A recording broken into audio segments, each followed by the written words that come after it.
नमस्कार, आप देख रहे हैं न्यूज वीर वीरांगना। मैं अश्विनी भारद्वाज नीमका थाना। अब मैं आपको ले चलता हूं खबरों की ओर। एसबीआई बैंक एटीएम लूट की वारदात का पर्दाफाश। एसपी वंदिता राणा ने प्रेस वार्ता कर किया खुलासा।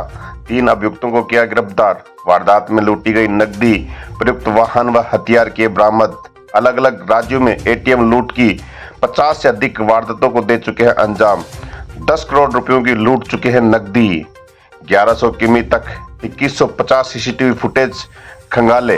एसपी राणावत ने दी पूरी जानकारी, देखिए एक रिपोर्ट। मार्च 2024 को अपने सरून थाना क्षेत्र के अंदर एसबीआई के एक एटीएम में चोरी की वारदात हुई थी। एटीएम को गैस कटर के द्वारा काटकर और उसमें से पैसे निकालकर लेके गए थे। तो ये जो गिरोह है ये काफ़ी लंबे समय से, पिछले 2 महीने से राजस्थान के अंदर एक्टिव था और पिछले 2 महीने में 6 ऐसी वारदातें हुई हैं जिसके अंदर या तो एटीएम में से पैसे निकाल के ले जाने का प्रयास किया गया है या फिर सफलता प्राप्त हुई है, जिनमें से एक वारदात जो है वो अपने कोटपुतली बहरोड ज़िले की थी।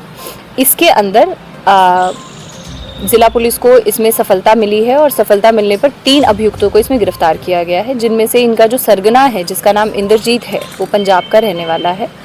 और इसके खिलाफ अगर हम इसके बैकग्राउंड में जाएं तो यह व्यक्ति 2013 से एटीएम की ही लूटों की वारदातों की घटनाएं करता आया है। इसका क्राइम रिकॉर्ड अभी भी पूरा जो है वो मंगवाया जा रहा है और इसने अभी अगस्त में ही 5 साल जेल में रहने के बाद अगस्त में ही ये बेल पर वापस आया था और उसके बाद इसने एक नया गिरोह बनाया और गिरोह बना के इन वारदातों को अंजाम देना शुरू किया।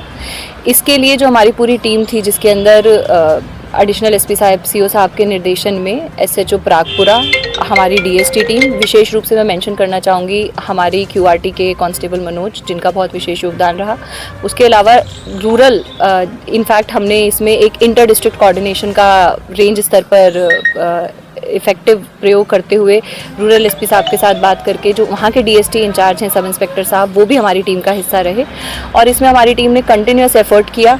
हज़ारों की मात्रा में सीसीटीवीज़ चेक किए और चारों तरफ, ज़िले के चारों तरफ के सीसीटीवीज़ चेक किए गए और उसके बाद फाइनली हमें ये सफलता प्राप्त हुई, जिसमें जो रिकवरी है उसमें जो एटीएम के अंदर से जो लगभग 12 लाख रुपए गए थे वो सारे रिकवर करे जा चुके हैं। जो गैस कटर है वो रिकवर किया जा चुका है। घटना में प्रयोग 3 गाड़ियां जो हैं वो डिटेन की गई है और इस प्रकार से ये एक अच्छी सफलता ज़िला पुलिस के हाथ लगी है। मैम, वारदात का तरीका किस तरीके से क्या होता है?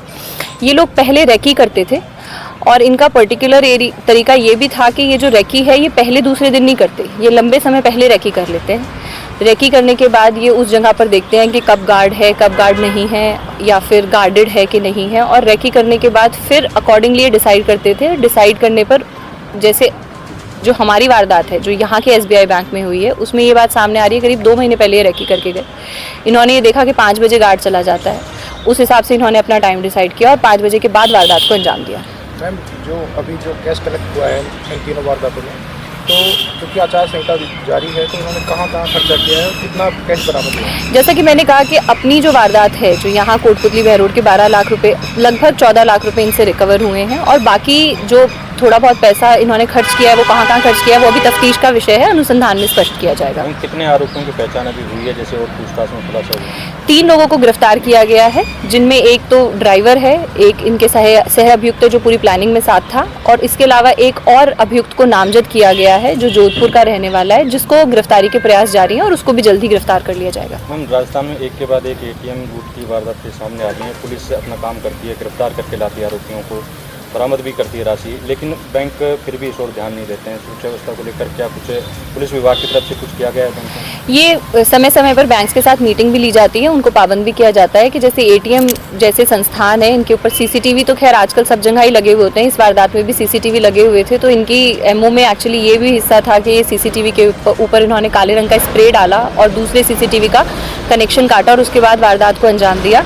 इसके अलावा गार्ड भी रखने के लिए बैंक्स को पाबंद किया जाता है या जो ये प्राइवेट कंपनीज होती हैं जो एटीएम चलाते हैं उनको भी पाबंद किया जाता है। कभी कभी इनकी पूरी तरीके से अनुपालना नहीं हो पाती है, लेकिन इसमें कोऑर्डिनेशन करके और ज़्यादा से ज़्यादा अनुपालना करके ये सुरक्षा की दृष्टि से महत्वपूर्ण संस्थान होते हैं, ये करने की लगातार प्रयास करते रह जाएंगे।